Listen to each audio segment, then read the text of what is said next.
It is the Wild West for data centers in Denver these days. They're popping up using power and water with no specific rules to regulate that. Our Mark Salinger looks at a plan to pause all new construction. I never could have imagined that something like this would ever come into the neighborhood. In the middle of Elyria, Swansea, Still shocking despite seeing it every day now. a building is cause for a fight. The most important thing that we're fighting for is to protect the health of our neighbors. We have the highest rates of asthma, some of the highest rates of heart disease. Alfonso Espino is with the Globeville Elyria Swansea Coalition. The construction behind him at 49th and Race Endless rows of computers. will soon be home to Denver's largest data center. Because it's so big and so massive, it's going to consume a lot of energy and water, but they're also going to be running a bunch of diesel generators. This is right in the middle of a neighborhood and shows where Denver's rules are at right now with this type of building. There is no rules that govern data centers of this size. He's right. Denver currently has no zoning rules specifically for data centers, no energy requirements, and no water use regulations. But that could change. We have absolutely nothing right now on the books that regulate those data centers, and that's why we are putting forward a moratorium. Next month, Denver City Council will vote on whether to pause all new data center construction for up to a year as the city writes the rules that govern them. Councilmember Darrell Watson represents Elyria Swansea. That current one building that's being built in that community in my district will not be impacted. Their permits went through based on the old zoning that the city has. We want to make sure that no one else comes in under that old zoning. It's too late for this one. This neighborhood has already been changed. When you visit a data center, you'll walk away with three impressions. They're super loud, they're super cold, and there's nobody there. There are plans to build several more data center buildings on that same campus there in Elyria, Swansea. That neighborhood has some of the worst air quality in the state, with the Purina factory nearby and tile other industrial areas as well.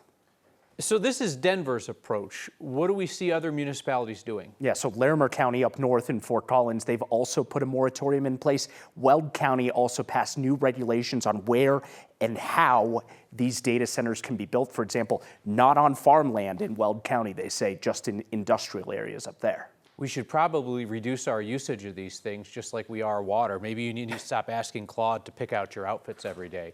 You look great. It looks all right, right? Right? You pair your own turtlenecks, Mark. I'll let my wife decide that next time. Mark Salinger, thank you.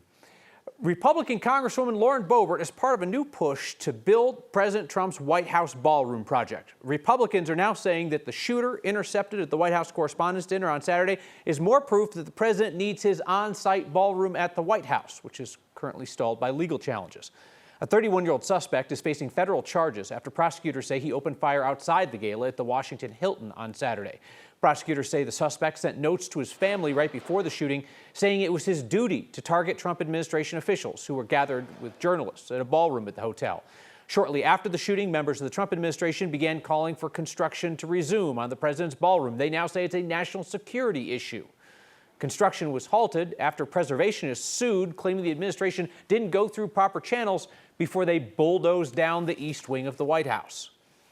We absolutely believe that there is no better example of why this ballroom is necessary, aside from all the very positive things the ballroom will bring to this country and to Washington, D.C., than what happened on Saturday night. We're basically stuck at this point in the city with having an event like that at a hotel, so underneath a ton of hotel rooms. It's worth noting that the White House, the Trump administration, actually doesn't host that event. It's put on by the White House Correspondents Association. The Department of Justice says they're going to ask a court to dismiss the lawsuit. Boebert says she's drafting legislation for Congress to approve the ballroom, saying, quote, "I don't believe congressional approval is required for the project, but if it'll keep activist judges on the sidelines, so be it." And right now, a House committee is launching an investigation into whether the Biden administration improperly asked a bank in Colorado to turn over Congresswoman Boebert's private financial records. Boebert has accused the former administration of spying on her following the January 6th insurrection. Our partners at Colorado Politics were the first to report on the House Judiciary Committee's request for Alpine Bank to turn over documents as part of a congressional investigation into former Justice Department Special Counsel Jack Smith. Smith attempted to prosecute Trump for conspiring to overturn his loss in the 2020 election. Republicans on the Judiciary Committee say that as part of that investigation, the Biden administration sought records on Boebert and other Trump allies. In a letter to Alpine Bank, the committee claims that Biden's Justice Department subpoenaed Alpine for Boebert's data as part of, quote, politicized investigations into Trump. They're requesting the bank turn over any records of communication with the Biden administration by mid-May. Tina Peters keeps taking L's while locked up for her role in an election security breach. Today, the judge who sentenced her and will re-sentence her declined her request that he step off the case. The former Mesa County clerk had said District Court Judge Matthew Barrett is biased against her. He chewed Peters out for how her election rigging lies have impacted Mesa County, costing the county money for new election equipment and making it a national laughingstock. Judge Barrett said today in a ruling that even if he accepts Peters' argument that he was angry and used harsh language at sentencing, that does not disqualify him from sentencing her again. Colorado's Court of Appeals ruled that Judge Barrett must re-sentence Peters without any regard to her speech, which is one of the things that he criticized while giving her a 9-year sentence. Peters recently lost her effort to have her case reheard by the Court of Appeals, which ordered that resentencing, but rejected all of her other challenges to her conviction itself. Democrats at the state capitol have an idea of where to find money to increase school funding for the next decade. If you instinctively reached a hand to protect your wallet, you know what they're thinking. For the third time since 2019, Democrats will ask voters to voluntarily give up their taxpayer Bill of Rights refunds. Twice voters have said no. Our Marshall Zellinger explains why Dems think the third time will be the charm. Colorado Democrats failed in 2019 with Proposition CC to get voters to give up TABOR refunds for education and roads. In 2023, voters rejected Proposition HH, the effort to reduce TABOR refunds in a confusing ballot issue to minimize the inevitable increase to property taxes. Now, Colorado Democrats at the state legislature want to go to the ballot again to ask voters to give up TABOR refunds for 10 years for K-12 education, but also for other state needs. Can education grow with our economy?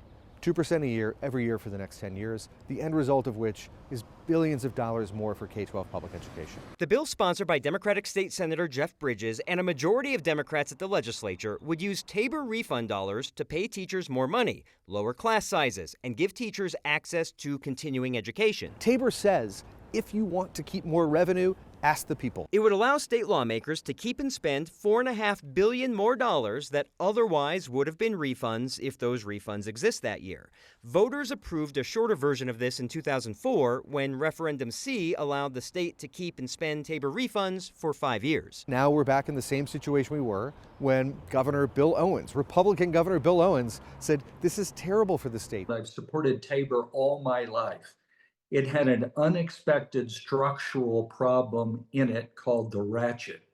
We fixed that with Referendum C. Former Republican Governor Bill Owens had bipartisan support for Referendum C, which solved for budget problems during a recession. As of today, the state can keep and spend close to $4 billion more because of Referendum C. The problem we have here is not a ratchet. It's really an overspending issue. Essentially, the question is, should education be held back by that TABOR rationing limit, or should it be allowed to grow with our economy? Former Governor Bill Owens does not like being attributed all the time when it's like, well, this happened one other time. If voters were to approve this, the money the state keeps would not just go to K-12 education. The first drawdown would actually fund the property tax exemption for seniors that usually comes from TABOR dollars anyways. Then there's the 2% for K-12. Then any other additional money would go to a children's account, which could be spent on K-12, preschool, even Medicaid for kids, anything child-related. And Kyle, until Friday, that bill had said it was just a general fund account. It got amended to say children's account. So there's some narrowing of what that would be used for. We know that one thing that impacts how these ballot proposals function or how voters perceive them is how things stack up on the ballot, whether other asks for your money. And there might be another ask on November's ballot for your money for education. Well, it's the Bell Policy Center has been pushing for a graduated income tax, which would lower income tax for many and raise income tax for the wealthy. And it would fund education, healthcare, childcare. So you've got this other thing that's like, hey, do you want to fund education? Also, if the lawmakers are putting this on the ballot, I assume one might go away. But if you're given these, not competing, like they deal with similar things, is it too much for a voter to be like, whoa, whoa, whoa, whoa, whoa, wait a minute? Yeah, you could look at that and be like, hey, let's not be so rough on the millionaires, right? Like, let's go a little bit easier on them. Professor Marshall Zellinger, thank you. Here's one reason why I love your weekly micro-giving campaigns, and I have 307 weekly reasons why I do. You have repeatedly given to help Coloradans all over this state. Most recently, about $60,000 raised since last week to help the Boys and Girls Club of the San Luis Valley build an enormous child care center to help with the serious lack of child care in the valley. I want to let you know there is a new way to track the impact of your giving, $18 million worth over 6 years, and a way to see where in Colorado you have helped our neighbors. You can now go to wordofthanks.org. And that's where you can nominate a nonprofit that is making an impact in Colorado. And you can apply to have your own nonprofit featured. I review every nomination personally. So swing by wordofthanks.org, if nothing else, just to take a look at the map and to smile at all the good that you've done. After weeks of being told to flock off, a driver finally gets his license plate taken off the statewide naughty list. If you have a 0 on your license plate, this story is for you. Another major company is packing up their headquarters in Denver and heading to Miami. Really exciting and wonderful knowing that this space is intentionally designed for our students. A school specially created for students who can sometimes be overlooked. We get a look inside next. That innocent driver we told you about last week, the guy who kept getting pulled over because of flock camera alerts, can now drive in Colorado like the rest of us, which means just being watched by flock all the time, but not constantly being pulled over. Kevin Dawsman got pulled over twice in the span of a few weeks in Cherry Hills Village because flock cameras were flagging his plate for a warrant out of Gilpin County. Turns out another driver was pulled over by the State Patrol and didn't show up for their Gilpin County court date. The sheriff's office flagged that driver's plate, which had the letter O in it, but also flagged Dawsman's plate, which is the same letter combo, but with the number 0 on it. It's because the camera system has trouble telling the difference between a 0 and an O. So after getting stuck in this doom loop from hell with law enforcement telling Dawsman that they couldn't help him, the Gilpin County Sheriff's Office finally removed the warrant assigned to his truck's plate after our story. We are thinking that perhaps that man is not the only person in Colorado with this problem. If you have been pulled over and told that your plate has been incorrectly flagged by flock, let us know. Like Coach Prime, we ain't hard to find. Just email next@9news.com.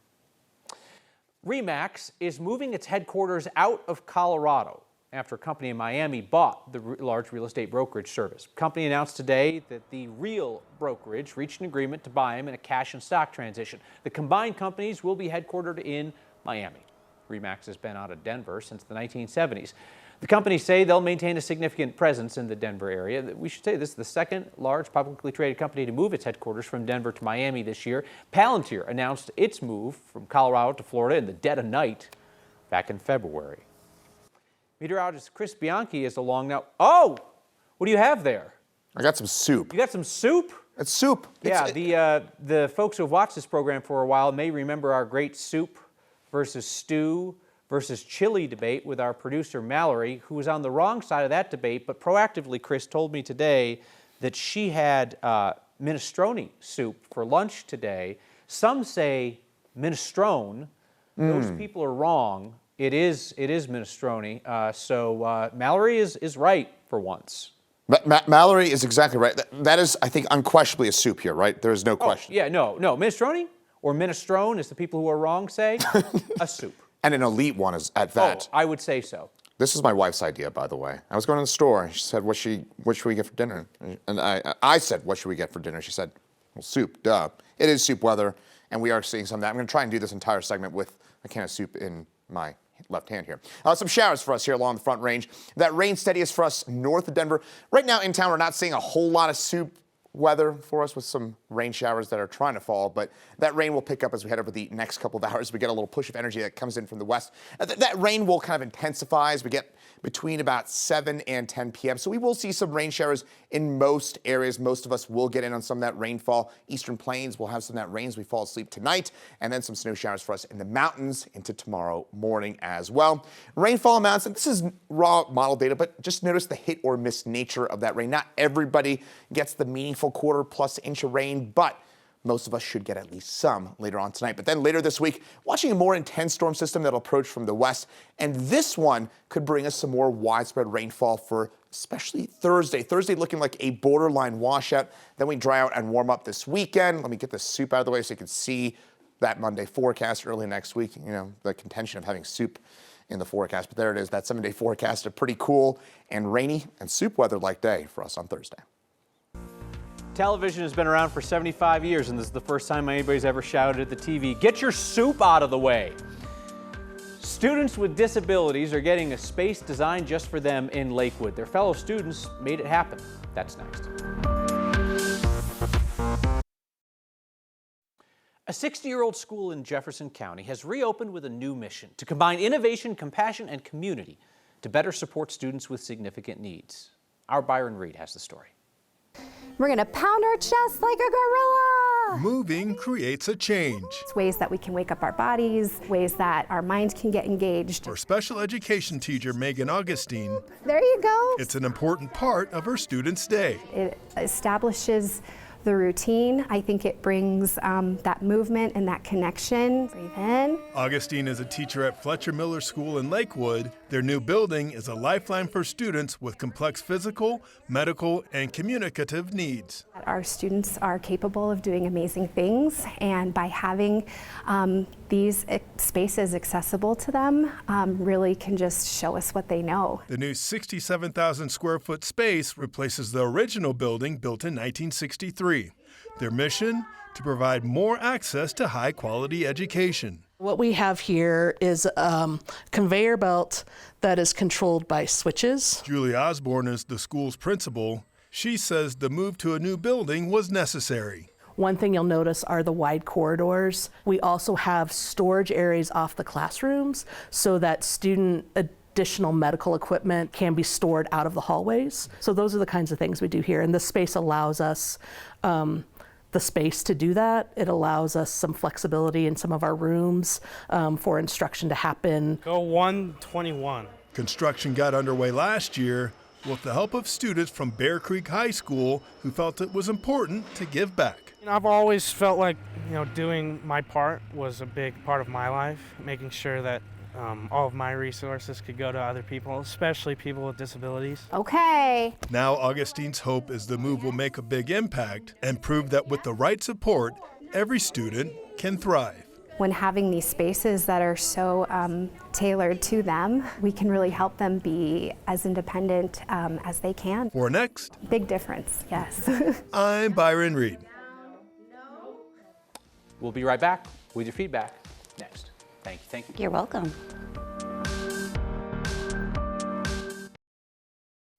We once again find ourselves in the soup tonight. In your feedback, Janet says, "I'm sorry, Kyle, but this time you're wrong. My grandparents from the old country, Italy, pronounce it minestrone with a soft G, and she wrote it out with like a couple of R's at the end and a G. Henry in Highlands Ranch says, my Italian grandmother used to talk about making minestrone, but not pronouncing the E, minestrone, not minestrone. He says that is the Italian pronunciation. I feel like at this point we should just leave the soup journalism to Channel 7.